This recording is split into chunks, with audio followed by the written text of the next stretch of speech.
Happy New Year. Happy New Year. And welcome back to the Professional Lovers Channel. Or maybe we should be welcoming ourselves back because we're a week late. True. And we took a break. But we're back. Yes. And we're glad you are. Hope you had a great Christmas. And holiday season. Holiday season. Yeah. Yes. And that you're ready for rock and rollin' New Year. In any way possible that you may do, you're rocking and rolling. So who are we? We're the Professional Lovers. That's right. I'm Al. And I'm Patty. And we are here for another Married at First Sight season number 16. Wow. If you are one of our subscribers, yay. We've been through this already. We know what to expect. And we're here to talk about the issues that these couples face as they try to build their relationships. Yes. We know it's unconventional. Quite. It's not something we would recommend. But since these folk are doing it, we're joining the ride. And it's not how it's done. It's about the attempt at building a relationship. Right. That's our focus. And so everything that they go through are things that we all go through, even in the conventional way. True. And we can all relate to it if you're married and if you are, working to keep your marriage positive, strong, and intact. So that's what we're about. So we talk about the issues of relationship building through the lens of Married at First Sight. So for those who feel like we can't compare, this way with the conventional way, you're right, because everything is accelerated, but the issues remain the same. Exactly. Right. Exactly. So, wow. We've already got some interesting individuals, couple pairings. True. And so we're going to combine our thoughts from last week with this week, since couples are just now getting married. And the first to get married were Kirsten and Shaquille. Or Shaq. Yeah. Last week we, found out a little bit about them. And some red flags that jumped out at me right away as Kirsten was talking about herself. Particular. She used the word picky. Yes. That she's very picky and has high standards for men. Now, there's nothing wrong with having high standards. Especially, when it comes to how a man treats you. But can standards be unrealistic? Of course they can. Sure. Just like expectations can be unrealistic. Expectations bring on disappointments. So she has a single mom. And she said sometimes she gets bothered when things don't go her way. That was a little red flag. But, she's very educated and ambitious, and she wants the same in her man, in her match. And that's exactly what Shaquille demonstrates. He works at TSU. Tennessee State University. He's working. Their administrators. Right. Director of enrollment. And he loves to mentor young men. And he is working on his doctorate. Yay, Shaq. She said she wanted someone who's a churchgoer or at least a believer. And he says he is. Because he mentioned, how God was working things out. He all said along. That at the altar. He said that several times. God did pretty good. So it seems that the experts have almost gone out of their way this time to match couples with what they've said they're interested in. True. I mean, it seems like they put a little more effort and was a little bit more aware.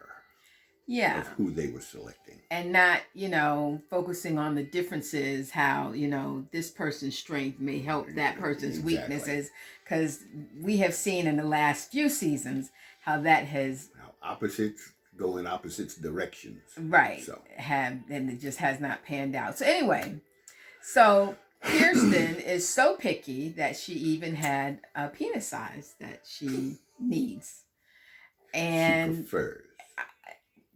When you get to that kind of nitty gritty now, I mean, I don't know. That just huge red flags for me. But it's definitely awkward, but I mean, the whole situation is awkward. So, Yeah. So anyway, they're the first to get married. Mm-hmm. And zero enthusiasm, fireworks for her. Yeah. Matter of fact, she gave him the cheek. Yeah. Now, I thought it was interesting. Here are some things that stood out to me. Mm-hmm. There was no, hey, how you doing? Yeah, I'm Kirsten. I'm Shaq. Nice to meet you. Introducing each other, getting to know one another. Yeah, it was just silence. No icebreaker. No, hey, I'm Shaq to the family. Mm-hmm. Yeah. None of that. And she was just like bland. I mean, big grin.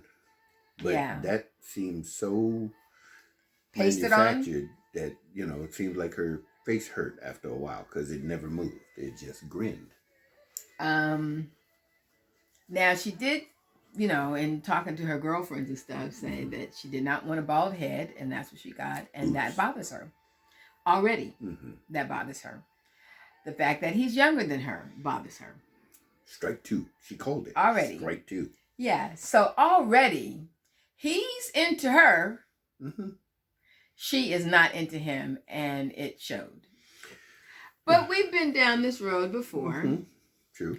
With women who were very, who were either not attracted to the guy, thrown off by or looks, just there was something missing that they didn't like. And, she's very ultra reserved. And so. Yeah. But I do appreciate the fact that they could sit down and converse with one another. Mm-hmm. And I think that as he unfolds, his personality and his characteristics, plans, I think there's a lot more to him than where she's looking at right now. And if she's objective enough, I think she can find a person that she can be that ambitious, that power couple, right? Yeah, educated. They're on the same plane. I think she has a master's and all that. Yeah. I mean, so there's a lot there. Yeah. That you can feed off of. True. To start building a friendship and relationship. I just hope, as you said, that she keeps an open mind. Yeah. Let's see. The next couple to get married was Nicole and Chris. Nicole, as she said, FBI. Full-blooded Italian. Serving up the sass. Comes from Queens. She so wants to be married. The excitement was just oozing out of her pores. Yeah. Even more so as it got closer and closer. Yeah. Chris, Mr. Nice Guy. I think they labeled him right. Yeah. He calls himself a hopeless romantic, very chivalrous, selfless, to the point that he admitted that people sometimes take advantage of that. Mm-hmm. And usually, if you got a nice guy, that is the flip side of being a nice guy, is that, you're so nice that people think that they can just walk all over you. Well, they can take it for a weakness. Yeah. And they can lose out. Yeah. Her mom expressed fear that her her energy, that's what her mom said, her energy might be overwhelming. Yeah, a little offsetting. For someone. Because she is very high energy. They labeled her a motor mouth. And he labeled himself a communicator. Yeah, that he talks a lot when he's comfortable, but he's a natural introvert. So the only red flag that I kind of noticed there is if he is the nice guy, and he lets her steamroll over him, that could create problems. I don't think he's a mouse. He may be an introvert, but I don't believe that he's a mouse. I don't believe that, in the case of someone being just so overbearing that he'll just sit there and take it. I think he's the type of person to just turn around and be elsewhere. Well, we're going to find out. True.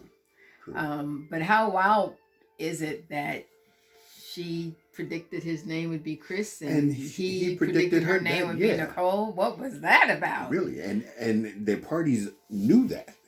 And they gave each other similar types of gifts. Different parts and crystal and moonstone, and so that was very interesting. So they were both worried about being rejected by the other, and that didn't happen. So they definitely have, superior the chemistry potential. is there. Chemistry is there, and she wants this bad enough. She's like, I'll have to chain him down if he doesn't want to stay, and tell him that's not an option. I think she's gonna break him in half. So we'll see how that goes. But they're off to a very promising start. The next couple to get married, Gina and Clint. Yeah. Is he the oldest guy that they've had on here? No, he's 40. No, he's 40. We've had what's the name? 41 surfer dude from last season. Oh, okay. Yeah. Okay. Yeah.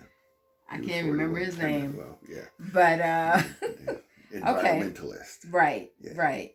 So she's an entrepreneur, Gina. Owns her own salon. Has a salon, loves adventure, very career driven. Now, her mom asked her, with you even getting ready to open a new salon, are you going to have time for a relationship to put into a husband particularly?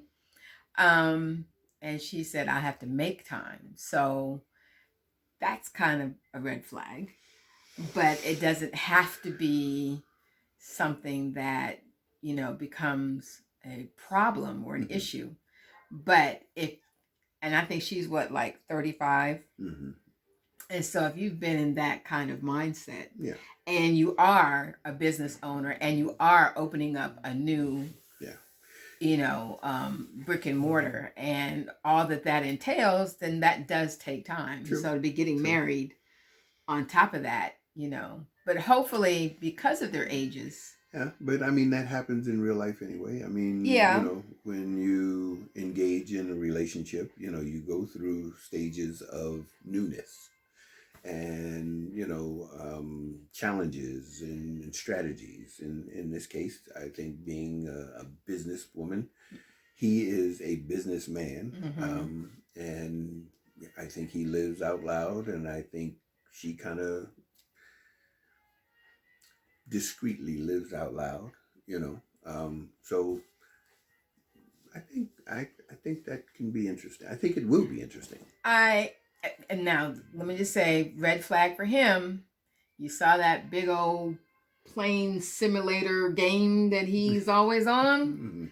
Now, probably fortunately for me, I don't have a husband who's a gamer, but I know that people who have husbands who are gamers, as in video gamers,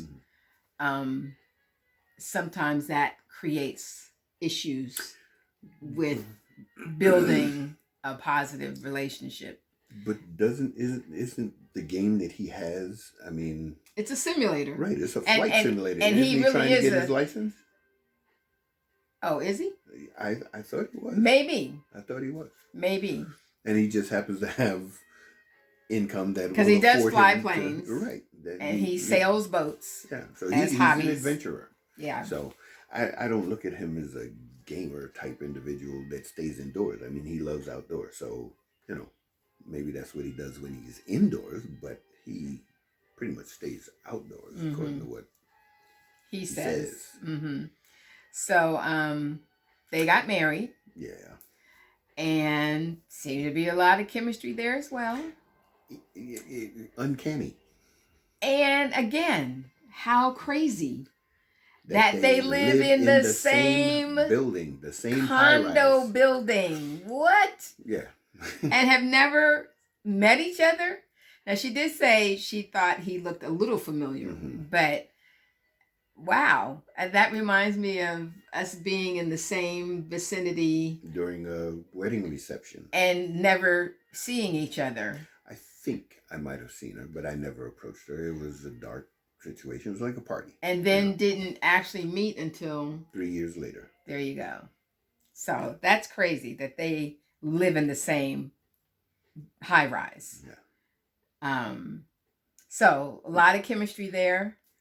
Both like adventure, both like traveling. So I don't know. There's something in me that says that they might be the best matched couple. And maybe it's because of their ages and the fact that seasoned. Yes. They should be a little bit more settled in where they are in life right now. Settled as in within themselves. More mature. Yeah. Without the tax bracket. No. Exactly. Yeah. But yeah, similar to us. Yeah. Yeah. We were seasoned too. Yeah. We're just more seasoned. As our hair color shows. The last two couples that have not actually gotten married yet, but the one who's on the way is Jasmine and Eris.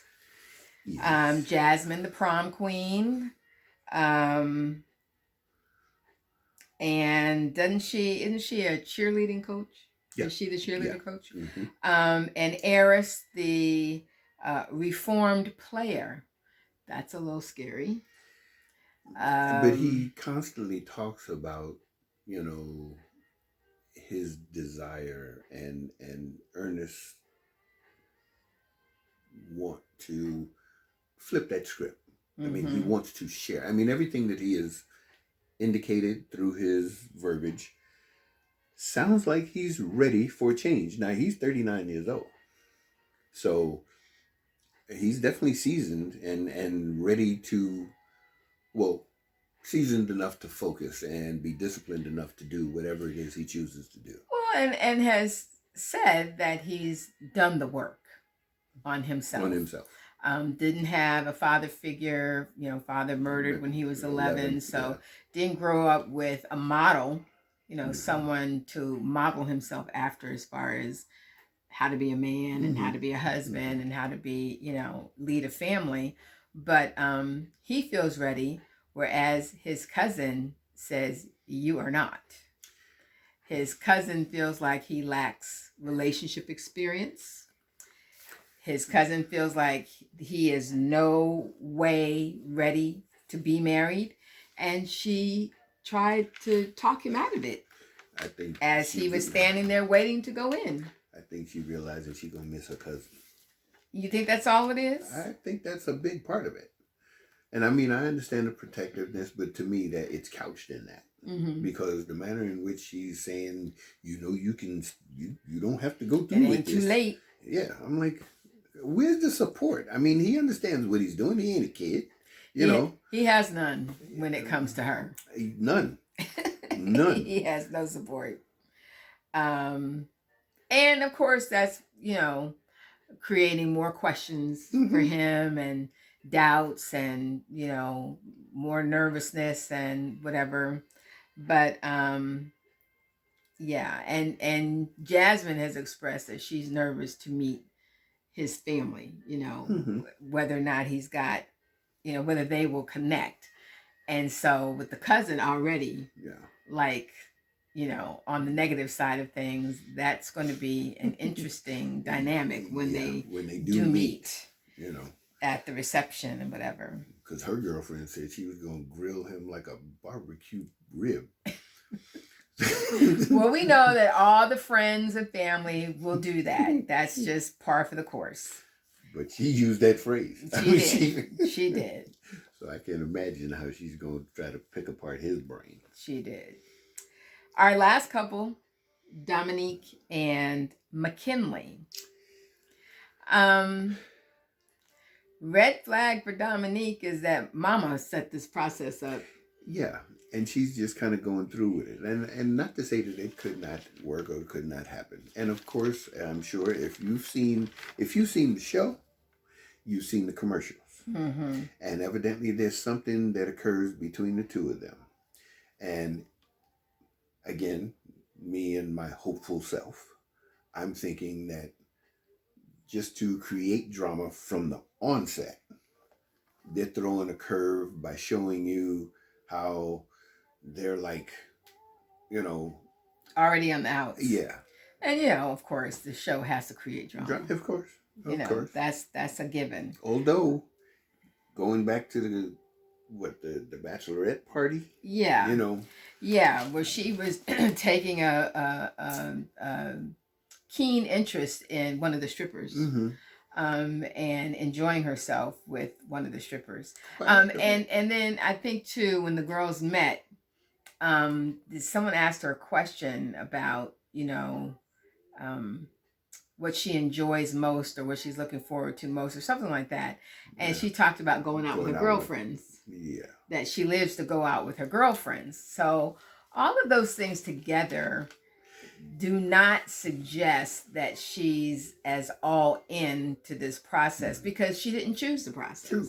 And she's choosing to go along with it because her mom is her best friend and her mom set her up with this, and they keep calling her an old soul. Yeah. So far, I haven't seen evidence of that. Maybe I missed something. Maybe y'all can, fill me in. I'm looking at a party girl. Yeah, not as quite of a party girl as from a couple seasons ago. Remember the older guy that they put with a 25-year-old, 24-year-old? And she was truly a party girl drank all the time. Yeah. No, so not quite like that. Yeah, she's not quite on that level. Yeah. But at 25, Yeah, that's exploration years. Yeah. So I don't know. I'm hoping that the prelim has been a curveball. Yeah. To have a different outcome. And the guy she's paired with is McKinley. Yeah. Who's almost 10 years older than her. 34. 9 years older than her. College dropout, but an entrepreneur. Somewhat shy and an introvert. But says he's willing to explore. And he wants someone who's ready to settle down. And I'm not sure that that's what he got. Dominique. Yeah. But, to me, they seem the most mismatched out of everybody. But that's not to say that, they can't work. Remains to be seen. So those are our 5 couples for this season. And as usual, I don't know about you, we're kind of learning to not have expectations about any of the couples. Yeah, jury's out. Yeah, we just see where they are week to week. And that's why we try not to talk necessarily about the people themselves, but the issues. And use their own descriptions to talk about, like I said, the red flags that I see. And, but a red flag is a red flag, doesn't necessarily have to turn into an obstacle. True. Based on how they engage with each other. Right. And when a red flag does get perceived by one of the two, how do they deal with that? How do they address it? How do they just kind of gloss over it or try to act like it doesn't exist? Or do they address the elephant in the room and, be adults about the situation and say, is this a norm? I mean, it affects me some kind of way if, this is something that you do and how you act toward whatever the case may be. Is this something I need to expect to adapt to? Just as a discussion, not to say that the person has to, but just as a discussion, just being able to address those issues. By this time, those of us who have been married at first sight, super fans, if you want to call them, those who started from season 1, all the couples that have stayed together have similar things in common that allowed them to experience the process the way it's designed and allowed them to handle the issues and difficulties that have come up in a way that did not tear the relationship down. Yeah. And they've all done it. And yes, even though Married at First Sight has a 25% success rate, which is low, but, the fact is they have had people who have succeeded and appear to be in positive relationships that are happy. Yeah. And I say appear because we don't know. We don't live with them. True. So we can only go by what we see. But, and so let's see where these couples go.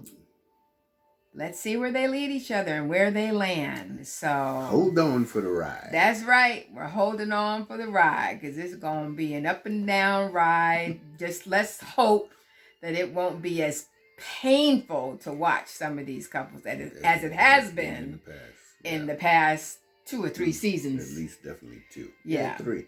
Yeah, I'd say 3. The last 3 seasons has been painful at some points to watch. So hopefully we're in for a better ride. Yeah. So until next week, you know what we've been saying, that we want you to love yourself and each other. Bye. Peace all. And Happy New Year once again.